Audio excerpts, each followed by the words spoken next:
Goeiedag! Good day, fellow South Africans and citizens of the world. And I had an email from Fiona, the white Zulu.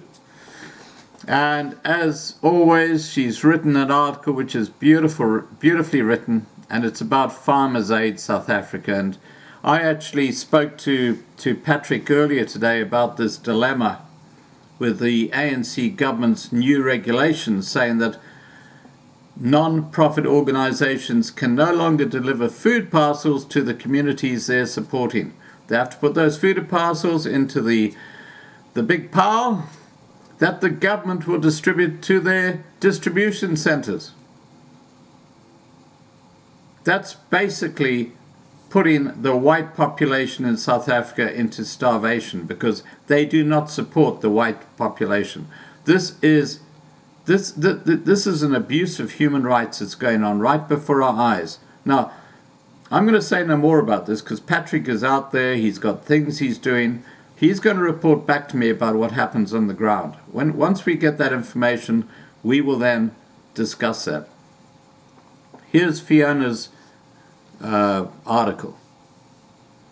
She says, imagine a country where the farmers are dying of starvation. Picture a white family, husband, wife, and 2 young children, standing at the gate looking like concentration camp victims. They are emaciated, barefoot, dressed in rags, and in their eyes, well, it's called the 1,000-yard stare. The rusty gates are open to reveal a desert. There is no need to close them as the stock has gone. There isn't a blade of grass to be seen, nothing green, just dust. Dust everywhere. Here and there is a little mound of desiccated bones, the remains of what was once a sheep or a cow.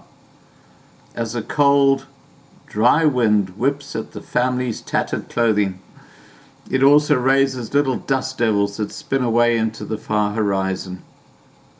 The family is trapped there by banks. They owe too much money just to walk away. Leave the farm that was once prosperous, and they've been in the family for generations, sometimes 100 years or more. They had to let all the staff go as they cannot pay them. The 2 children have never ever seen rain, even though the youngest is 10 years old. Climate change has caused a drought to which the farmer cannot see an end. His family has kept records of rainfall over the last century, and in the last 15 years the rains just seem to have stopped. And there's no indication as to whether they will ever return. When the first season came and the rains fell, the farmer's crops came to nothing, and he had to buy feed for his livestock. This cost him an enormous amount of money, so he had to borrow from his overdraft at the bank. The second season came and went, and still it didn't rain, so he began to sell his cattle and sheep. All the neighboring farmers were in the same predicament, so they also took their stock to the market, and as a result the prices plummeted. Fine beasts were auctioned off for just a few rand each, and still he had to buy more feed for his remaining animals. With no income, he had to go back to the bank and beg for more credit, but his neighbors had done the same, so the bank refused. Now he had no money to pay his staff. Some of them had been with him for generations.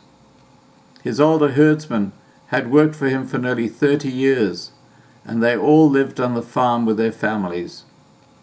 They had to go and find somewhere else to live in a squatter settlement nearby, and try and scratch a living for themselves. The school and clinic he had built for them fell to ruins, along with their own huts in the kraal. In the ensuing years the droughts persisted. Not a drop of rain fell, and the farmers applied to the ANC government. Yes, this is South Africa, for help. Farmers' drought aid, which they had promised every time they had been elected. But he got nothing, not even a reply. He heard that his local municipality had received drought aid money from the government, but they had kept it for themselves. He had heard that some of it had gone to local black farmers, as they seemed to be doing quite well.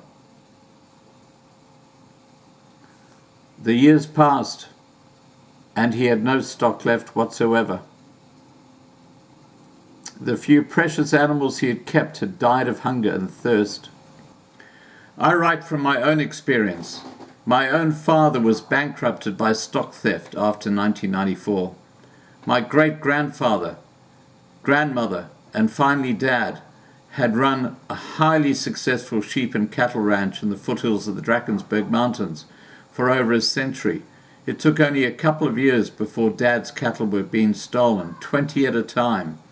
He had to sell his entire herd at knockdown prices, and in the 80s, when he should have been retiring, he had no income whatsoever. This is the reality of South Africa, guys. If you're living outside South Africa, understand that the white population are being persecuted.